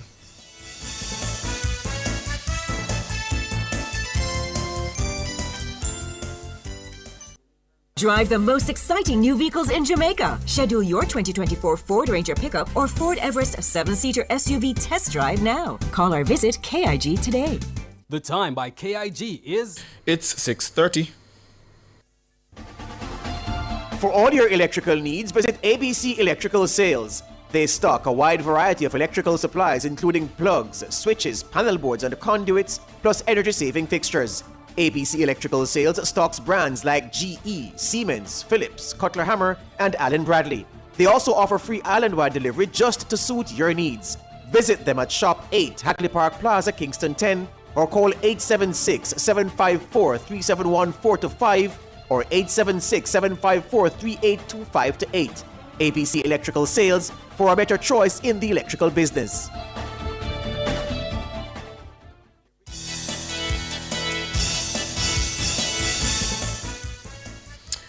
6:31. Thank you so much for staying with us. It's Nationwide at 5, and we're in the nation's business. We're about to discuss the damage that Hurricane Melissa has caused. Just to recap, the damage has ballooned to more than $12 billion US, or nearly 2 trillion Jamaican dollars. For context, the last budget was around 1.3 or 1.4 trillion dollars. The damage is now estimated to be nearly 2 trillion Jamaican dollars. And I have with me this evening economist Keenan Faulkner and immediate past president of the MSME Alliance, Donovan Wignall. Gentlemen, are you here with us? Yes, I'm here. Good. Let me start with you, Keenan. Almost $2 billion in damages. What does this mean for the economic shock and the depth of that we'd have experienced, or we have been experiencing since Hurricane Melissa? All right, so the first thing I want to do is to clarify and differentiate what terms are, because the devil is always in the details. So what the initial damage assessment was at 8.8 billion US represented just physical damage. So that's just the replacement cost if you are going to build back the same way that existed before. This now includes three things that are separate and distinct from each other. The first is the damage assessment, which remains at 8.8 billion US. So when you talk about, hold on, Keenan, so when you talk about damage, you're speaking about the physical infrastructure. Yes. Does this include agriculture? Yes, everything that's physical. So those were derived from aerial surveys and satellite imagery, and that's why we were able to get it so quickly. The second component of this 12 billion is losses. So losses means economic losses, which you can't measure right away.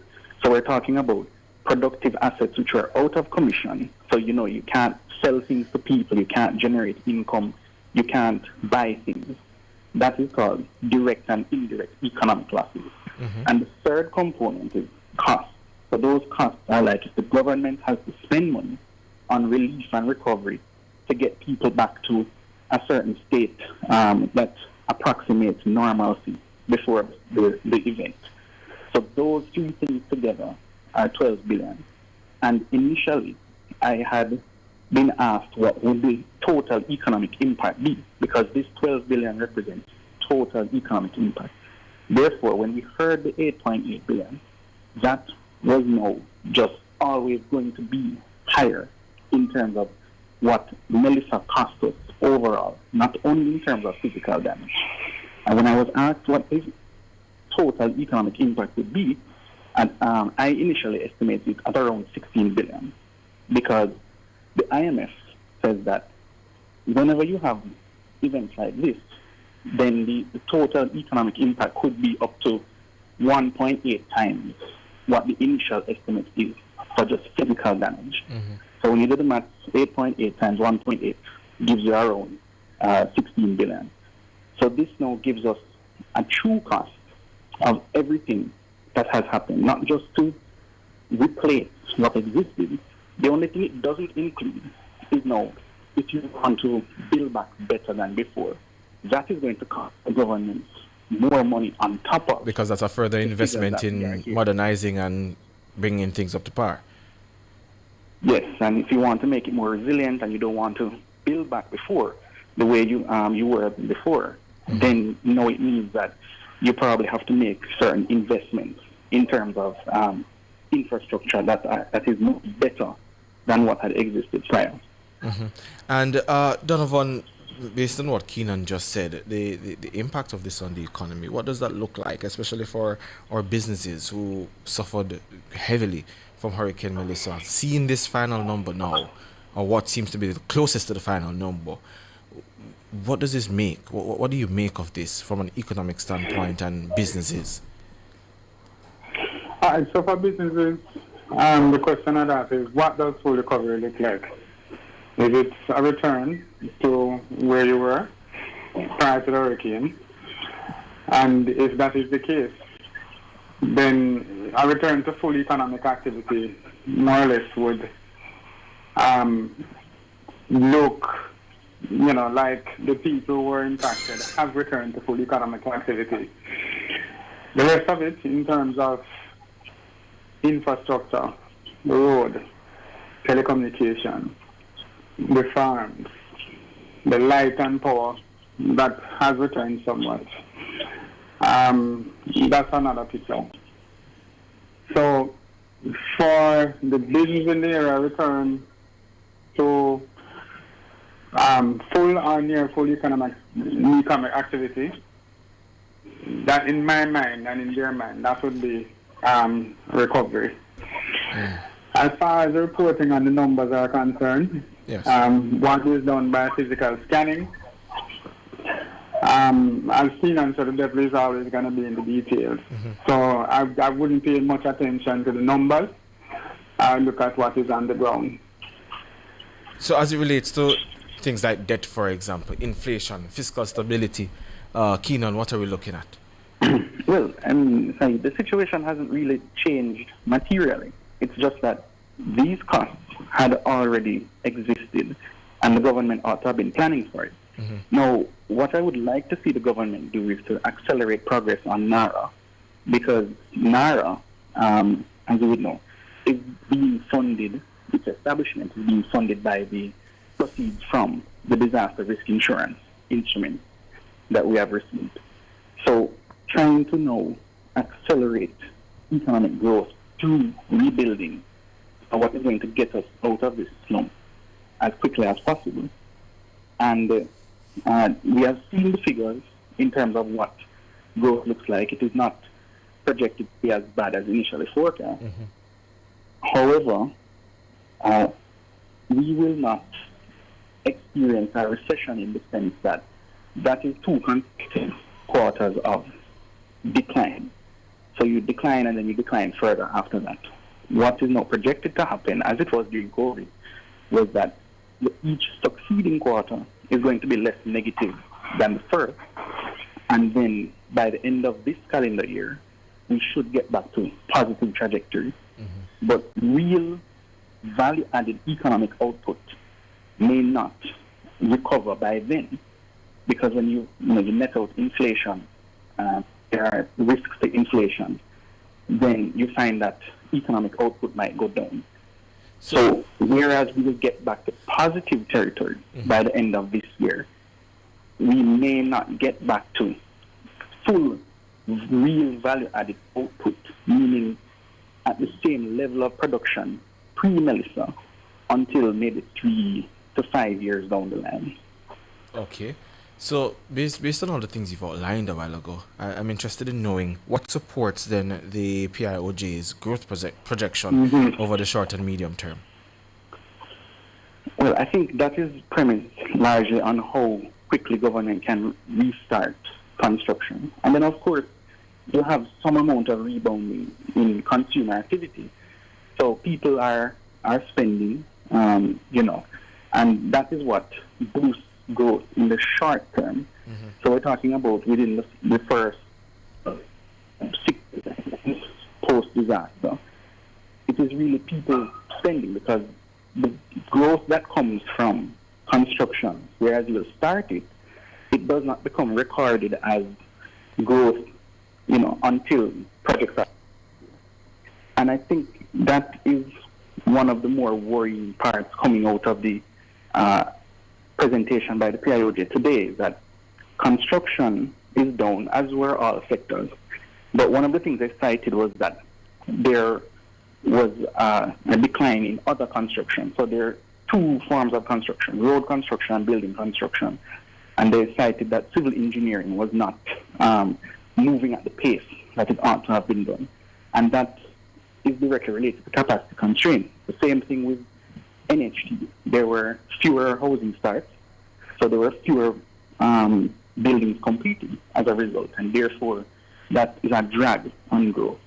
So it's not about getting these procedures and processes and things like that to operate optimally, so that you can now get the growth from that.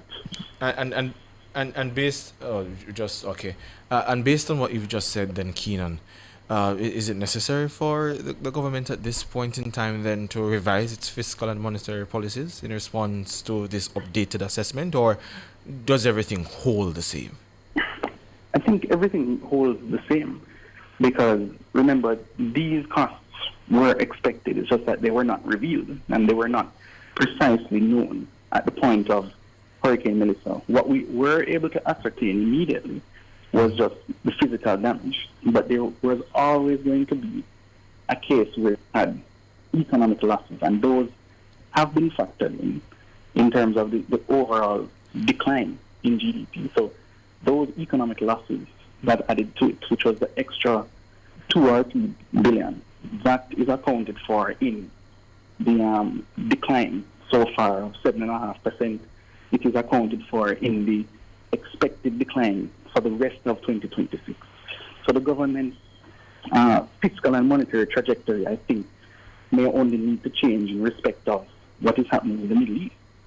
If the depth and duration of that crisis, and depending on how the developments unfold over the next couple of weeks, what that means for oil prices, for example, because oil prices are a key input in the budget. And quickly, Keenan, based on the projections that were there for the fourth quarter of 2025, I mean, we recorded a downturn, but it was still less severe than what was projected. Does this mean that there's a faster than expected recovery? It could mean that recovery happens more quickly to get us back to positive territory. Mm-hmm. So that is expected to happen at the end of this year, October to December, whereas previously I think it was scheduled for the first quarter of 2027. Mm-hmm. So in terms of quarter by quarter, we would now be where we projected to be probably a quarter earlier. Okay. But in terms of real value-added output, that is what may take some time to get back to where we were pre-Melissa. Okay. And Donovan, based on what Keenan is saying about that seems to be, or what could be interpreted as a faster recovery time, because the projections and the actual figures not as bad as what we projected to be the losses in the last quarter of 2025. What does that mean, or what has that translated to in real terms for small business owners, MSMEs, and the like? Well, to be honest with you, Saeed, I'd love to see what industries are driving, the growth. What is it that is being measured? How did they come about the numbers? I'd like to, do a deep dive in the report, in the numbers, to see what caused the positive outlook, the recovery that the CIOJ speaks of. But as far as the small businesses are concerned, I think commerce has returned. I think the commerce has returned, you say? Yes. In a lot of cases, the commerce has returned. So a lot of the businesses, however temporary they are set up, are trading. The hardware, people are building back, people are spending money. So at the end of the day, commerce, is going on. But there's still a hard road ahead for the small businesses to build back. And that, I think, as far as the government is concerned, for them to continue to provide support in that regard, to really see to it that small businesses return to full force in those communities that have been impacted. Mm-hmm. And based on what you've outlined, what risks do you think still entail that could derail the recovery trajectory that we have over the next 1 to 2 years? Well, you know what, like Keenan said, if you look at the geopolitical tensions that are happening now with oil prices and how it's going to impact trade, I think freight rates, the price of the cost of energy, shipping in general generally impacts the economy, impacts inflation, etc. So those are some of the things that we need to watch. But I think if it is that we put policies in place that will mitigate against those kind of fallout, I think preemptively we can seek to manage what is happening so that the fallout is not as great as it could be. Indeed. And Keenan, final one to you. Based on similar recovery patterns after major disasters, how long are we looking at realistically to return to pre-Melissa levels? Pre-Melissa levels of output might be somewhere between 3 and 4 years, because the difference effectively with COVID is that you had productive assets now being out of commission, and it takes some time to get back those up and running and back online. Whereas with COVID, you could just restart immediately because there was no physical damage. So that is where the physical damage weighs down on you. And, we really need growth to be much faster than the current projections, which are now expected to normalize to 1 to 2%. At the height of our recovery period, growth is expected to be approximately 3%, and then it normalizes afterwards. Very well. So just putting that into context, the deficits that we are going to run are somewhere between 2 and 5% of GDP. So if we don't get growth at least at that level year on year, then it's going to take us longer to return to fiscal surpluses and fiscal balances. And the longer we continue to run deficits at the scale that we currently have, then that causes more economic strain down the line. Very well, very well. Thank you so much, economist Keenan Faulkner and immediate past president of the MSME Alliance, Sir Donovan Wigner. Thank you so much, gentlemen, for your time and input. All right, thank you, sir. You're welcome. Sure. Good. Yeah, there you have it. The context of what we're looking at, where economic growth and productivity is concerned, getting back to pre-Melissa levels. We go for the break. Up next, international news.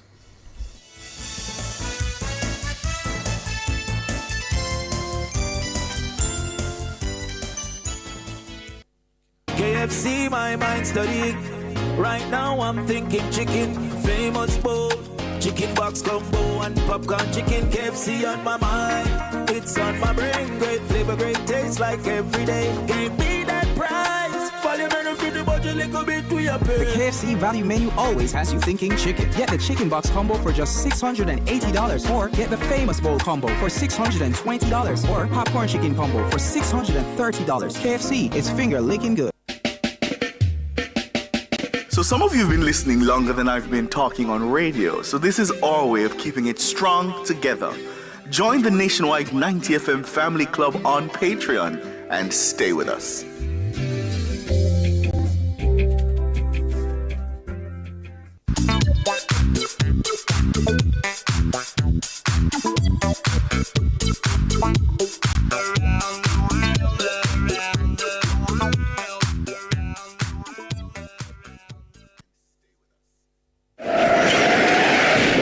Operation Epic Fury, tracking the joint U.S.-Israeli war against Iran and Iran's retaliatory strikes on U.S. assets and neighboring countries. So, what do we have here this afternoon? Well, the U.S. President Donald Trump hosted German Chancellor Friedrich Merz at the White House on Tuesday. It's the first visit by an allied head of state since hostilities with Iran began on Saturday. Chancellor Merz affirmed that Germany was on the same page with the United States. In the meantime, President Trump says the U.S.'s initial strike was in anticipation of Iran attacking them. Here's more from ABC News. And good morning, everyone. I'm Kira Phillips. We're coming on the air, taking you straight to the Oval Office. President Trump meeting with the German Chancellor, the first world leader to meet face-to-face with Trump since the attacks on Iran, a war that's showing no signs of ending anytime soon, and travel out of the region becoming much more difficult. Let's listen in. Very strong. We've been able to do our deals, and it's been very strong. We'll obviously be talking a little bit about Iran today, and he's been helping us out. We've been very nice, actually. And that is coming along, as you see, very well. They have no Navy. It's been knocked out. They have no Air Force. It's been knocked out. They have no air detection. That's been knocked out. Their radar has been knocked out. And just about everything's been knocked out. So we'll see how we do. But we're doing very well. We have a great military, and they're doing a fantastic job. So we'll be talking about that. And we're talking about some very big trade deals, and those I know will work out too. So I just want to say it's a great honor to have you at the Oval Office, the beautiful Oval Office, beautiful White House. It's a special place, even from your standpoint, and you have some very special places too. And I look forward to being with you. Thank you very much. Thank you. Thank you, Mr. President, for having me here in this Oval Office for the third time now. Yeah. Really happy to have the opportunity to speak with you in these challenging times. We are on the same page in terms of getting this terrible regime in Tehran away, and we will talk about the day after, what will happen then if they are out. We have to talk about our trade agreement, which I would like to be in place as soon as possible. And we have to talk about Ukraine. There are too many bad guys in this world, actually, and this is an issue we have to talk about because we all want to see this war coming to an end as soon as possible. But Ukraine has to preserve its territory and their security interests, and, well, we will talk about that. We will. Looking indeed. forward to that. Well, thank you for being here. Thank you That's some for your interesting. hospitality. Thank you for letting me spending the night in your guest house. That's It's a right. very, very good, comfortable place. you liked it, right? Absolutely. Yeah, great place and a famous place. That's yeah? good. Very So famous. many former presidents. That's there. right. Yeah. Very famous place. Any questions, please? Mr. President, did Israel force your hand to launch these strikes against Iran? Did Netanyahu pull the United States into this war? No, I might have forced their hand. You see, we were having negotiations with these lunatics, and it was my opinion that they were going to attack first. They were going to attack. If we didn't do it, they were going to attack first. I felt strongly about that. And we have great negotiators, great people, people that do this very successfully and have done it all their lives very successful. And based on the way the negotiation was going, I think they were going to attack first. And I didn't want that to happen. So if anything, I might have forced Israel's hand. But Israel was ready and we were ready, and we've had a very, very powerful impact because virtually everything they have has been knocked out now. Their missile count is going way down. Amazingly, they're hitting countries that were, let's call them neutral, right? They lived together for a long time. I think they were surprised. I was surprised. And now those countries are all fighting against them and fighting strongly against them. Someday they'll write a story and they'll say why they did that, but they hit countries that had nothing to do with what's going on. They were sort of leaving everything alone. All of a sudden they had missiles shot in, which shows you the level of evil that we're dealing with. They'll hit people that were actually at least somewhat friendly, and they had no problems with it. Also hitting only civilian places, hotels and apartment buildings, and we're hitting them where it is much more appropriate. We're hitting them very hard. And the big scale hitting goes now. They no longer have air protection. They no longer have any detection facilities at all left. And so they're going to be in for a lot of hurt. These are bad people. These are people that killed. I guess it's 35,000. It's coming out 35,000 over the last 3 weeks. Protesters, 35,000 violently killed. So these are bad people. And the leader of the pack is gone. And as you know, 49 people were taken out in the first hit. And I guess there was another hit today on the new leadership. And it looks like that was pretty substantial also. So they're getting hit very hard, and we'll see what happens. A lot of people are coming forward. A lot of the people you would least suspect want to quit. They want to have immunity. They're asking for immunity, and probably at some point they'll be dropping, as you would say, laying down their guns. We'll see what happens. In the meantime, we're just continuing to go forward. Our military is the #1 in the world by far, and we are. Everything's big in my book. Venezuela was big. This is big. The original hit, Midnight Hammer, was big. Everything you view is big, but it's not considered very big by some standards, by some of our standards. We have a military like no other military that's ever been built. There you have it. So that is the update on Operation Epic Fury. They are coming from the President of the United States, President Donald Trump, who has, in my estimation, done what several presidents in times past wanted to do. He's done it. And that is that. You've heard the German Chancellor saying that they are very much in agreement because they are wicked people or bad people. Bad people is the word that he used, the words that he used. So that is all of what is happening there where Operation Epic Fury is concerned. It's 4 minutes going up to 7 o'clock. That's all the time we have with you for Nationwide at 5. But of course, coming up next is the comments section with Mahiri and Shaloy. Certainly, I'll take the time to thank our producer, Dana Davey, the man behind the controls, Andrew Buggs Anderson, and of course, our newsroom, Wayne Walker, Cara Powell, Kimon, the team at large. Thank you so much. They all make this possible. I'm Said Bernard. Good evening. Up next, the comments.